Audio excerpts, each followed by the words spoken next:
Halo anak-anak semua, semoga kalian dalam keadaan sehat dan bahagia.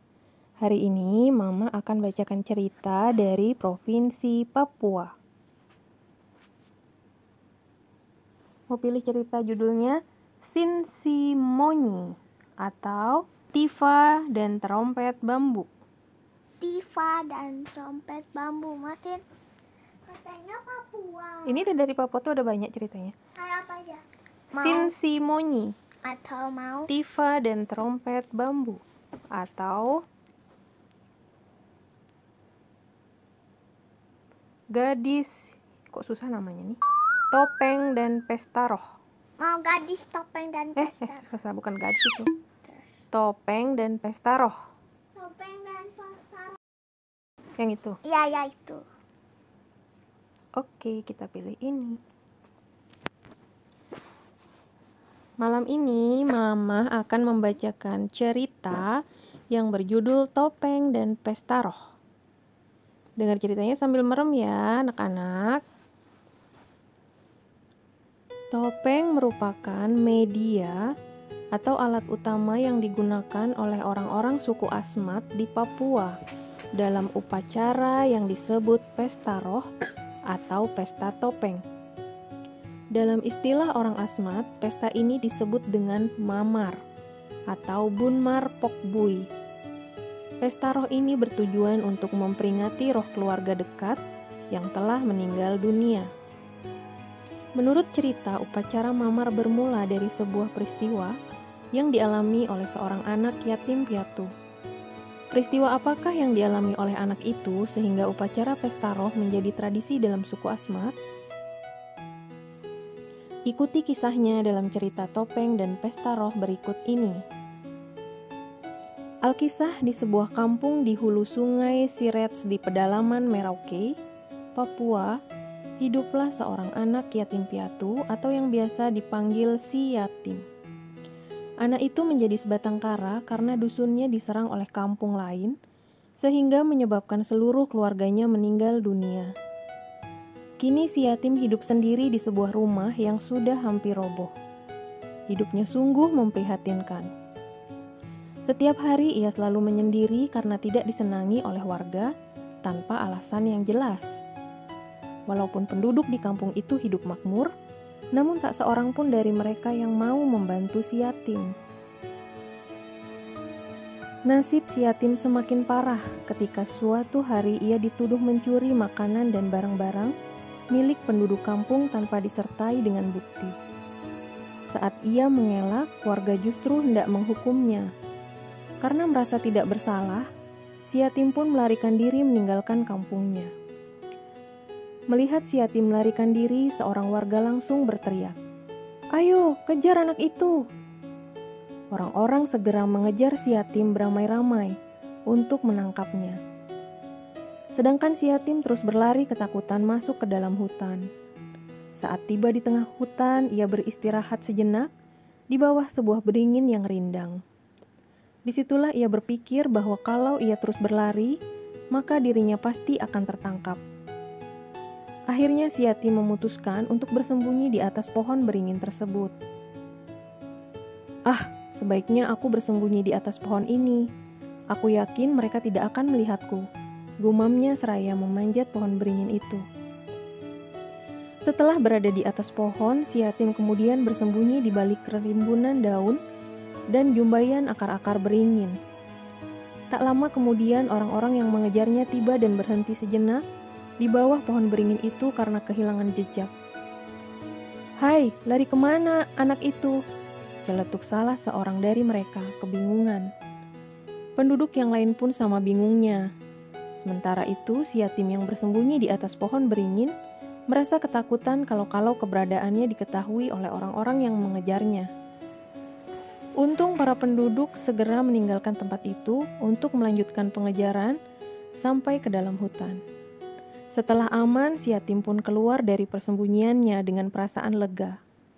Ia kemudian duduk di salah satu cabang pohon beringin untuk melepaskan lelah. Hari sudah gelap, anak sebatang kara itu masih saja duduk melamun di atas pohon. Tampaknya si yatim sedang bingung memikirkan bagaimana cara membuat penduduk kampung tidak lagi mengejarnya. Akhirnya si yatim menemukan sebuah ide, yaitu ia ingin menakut-nakuti para penduduk dengan mengenakan topeng yang menyeramkan. Ketika hendak turun dari pohon itu untuk mencari akar-akar kayu yang akan dibuat topeng, tiba-tiba ia dikejutkan oleh sesosok makhluk menyeramkan yang berdiri di cabang pohon beringin yang lain. Rupanya makhluk itu adalah roh penunggu pohon beringin. "Hai anak manusia, kamu siapa dan kenapa kamu berada di atas pohon ini?" tanya makhluk itu. Saya si yatim," jawab yatim piatu dengan gugup karena ketakutan. Bocah itu kemudian menceritakan semua peristiwa yang dialaminya hingga ia berada di atas pohon beringin itu. Makhluk penunggu pohon beringin itu pun merasa iba terhadap nasib yang dialami si yatim. Meskipun wajahnya tampak menakutkan, makhluk itu ternyata baik hati. Ia kemudian memberikan makanan dan minuman kepada si yatim. Akhirnya mereka pun bersahabat. Setelah itu, si yatim turun dari atas pohon untuk mencari akar-akar pohon yang akan dianyam menjadi sebuah topeng yang menyerupai roh penunggu pohon beringin itu. Membuat topeng seperti itu tidaklah mudah bagi si yatim. Ia membutuhkan waktu sekitar 5 hari baru bisa menyelesaikannya. Setelah selesai topeng itu ia pakai dan kemudian bercermin di air. Betapa senangnya hati si yatim karena topeng hasil buatannya benar-benar menyerupai wajah roh penunggu pohon beringin itu. "Aku yakin para penduduk pasti akan ketakutan melihatku," gumamnya. Ketika hari mulai gelap, si yatim pergi ke perkampungan dengan mengenakan topeng dan menyelinap masuk ke salah satu rumah penduduk. Penghuni rumah itu pun langsung lari terbirit-birit karena ketakutan. "Tolong, tolong, ada setan!" teriak penduduk yang ketakutan itu. Mendengar teriakan tersebut, penduduk kampung lainnya segera berhamburan keluar rumah dan mengerumuni warga yang berteriak itu. "Hai, apa yang terjadi denganmu?" tanya kepala kampung. "Ada setan di dalam rumahku. Sungguh, aku melihatnya dengan mata kepalaku sendiri. Wajahnya sangat menyeramkan," jelas warga itu. Mendengar keterangan tersebut, kepala kampung segera memerintahkan seluruh warganya agar mengumpulkan sagu untuk dipersembahkan kepada makhluk itu, dengan harapan makhluk itu meninggalkan kampung mereka. Para warga pun segera pulang ke rumah mereka masing-masing untuk mengambil sagu. Namun setelah mereka kembali menemui kepala kampung, tak seorang pun yang membawa sagu. Ternyata persediaan sagu di desa tersebut telah habis. "Kalau begitu, besok pagi-pagi sekali kalian pergi ke hutan untuk memangkur sagu," ujar kepala kampung. Pada keesokan harinya, semua orang di kampung itu beramai-ramai berangkat ke hutan. Sementara itu, si yatim pun segera menyusun siasat. Ia akan menakut-nakuti orang-orang yang memangkur sagu di dekat pohon beringin, tempat ia bersembunyi. Ketika hari mulai gelap, si yatim menutupi jalan setapak di dekat pohon beringin itu dengan dahan-dahan pohon. Jalan itu nantinya akan dilewati oleh para pemangkur sagu saat hendak pulang ke perkampungan. Setelah selesai menutupi jalan, si yatim segera memakai topengnya, lalu bersembunyi di balik semak belukar yang ada di bawah pohon beringin. Tak lama kemudian, tampak serombongan wanita yang membawa sagu hendak melintasi jalan setapak itu. Melihat jalan terhalang oleh dahan-dahan pohon beringin, rombongan wanita itu terpaksa berhenti dan meletakkan sagu mereka di tanah. Pada saat mereka sibuk membersihkan dahan-dahan yang menghalangi jalan, si yatim membuat suara menakutkan lalu muncul dari semak belukar dengan memakai topeng. Tak ayal, rombongan wanita pembawa sagu itu langsung berteriak ketakutan. Ada setan!" teriak rombongan wanita itu saat melihat topeng yang amat menyeramkan. Rombongan wanita itu pun lari terbirit-birit dan meninggalkan sagu-sagu mereka. Melihat rombongan wanita itu telah pergi, si yatim segera membuka topengnya lalu mengambil sagu-sagu tersebut untuk dibawa ke tempat persembunyiannya. Ia kemudian membakar sagu itu dan memakannya sampai kenyang. Sejak itu, si yatim selalu menakut-nakuti setiap warga yang melintasi jalan itu dan mengambil sagu-sagu mereka. Hal itu ia lakukan untuk membuat orang-orang kampungnya yang dulu menganiaya dirinya semakin jera. Sementara itu penduduk kampung menjadi resah dengan kejadian-kejadian menyeramkan yang sering mereka alami. "Sebenarnya makhluk apa yang suka menakut-nakuti kita itu?" tanya seorang warga. Tak seorang pun warga mengetahuinya. Karena penasaran, mereka bersepakat untuk menjebak makhluk itu. Suatu hari, serombongan wanita diperintahkan untuk pergi memangkur sagu ke dalam hutan.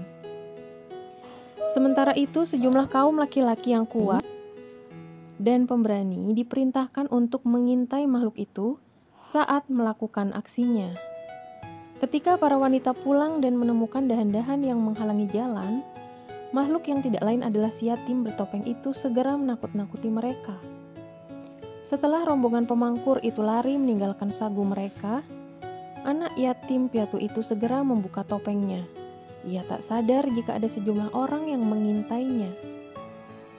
"Hai, lihat!" seru seorang warga saat melihat wajah di balik topeng itu. "Oh, rupanya makhluk itu ternyata si anak yatim piatu yang selama ini kita kejar." Ketika si yatim hendak mengambil sagu-sagu yang tergeletak di tanah, penduduk kampung keluar dari tempat persembunyian mereka dan segera mengepung bocah itu. "Mau lari kemana kamu, hai anak yatim?" hardik seorang warga. Si yatim akhirnya tertangkap basah oleh penduduk dan tidak dapat berbuat apa-apa. Ia pun digiring ke perkampungan untuk diadili secara adat. Namun sebelum memasuki perkampungan, si yatim tiba-tiba hilang secara gaib. Orang-orang kampung yang mengiringinya hanya terperangah menyaksikan peristiwa itu. Sejak si yatim menghilang, para penduduk merasa sudah aman karena tak ada lagi orang yang menakut-nakuti mereka. Namun setiap kali melintas di dekat pohon beringin itu, mereka masih saja sering diganggu oleh roh si yatim. Untuk menghalau roh itu, mereka pun membuat topeng yang menyerupai topeng si yatim. Sejak itu, topeng seperti itu digunakan dalam sebuah ritual yang dikenal dengan pesta roh atau pesta topeng, yang oleh masyarakat setempat disebut dengan mamar atau bun marpok bui. Kini ritual pesta roh sudah menjadi tradisi masyarakat suku Asmat untuk memperingati roh keluarga dekat yang telah meninggal dunia. Jenis topeng yang mereka gunakan pun bervariasi. Tidak saja terbuat dari akar-akar kayu, tetapi juga dari belahan-belahan rotan atau kulit kayu fum, genemo hutan. Jenis topeng yang terbuat dari rotan disebut manimar, sedangkan topeng yang terbuat dari kulit kayu fum disebut ndat jamu. Demikian cerita topeng dan pesta roh dari daerah Papua.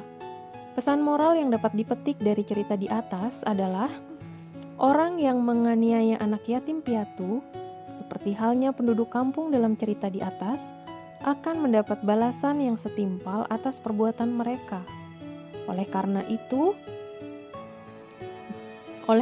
telah mengganggu si yatim, para penduduk kampung selalu mendapat gangguan dari roh si yatim.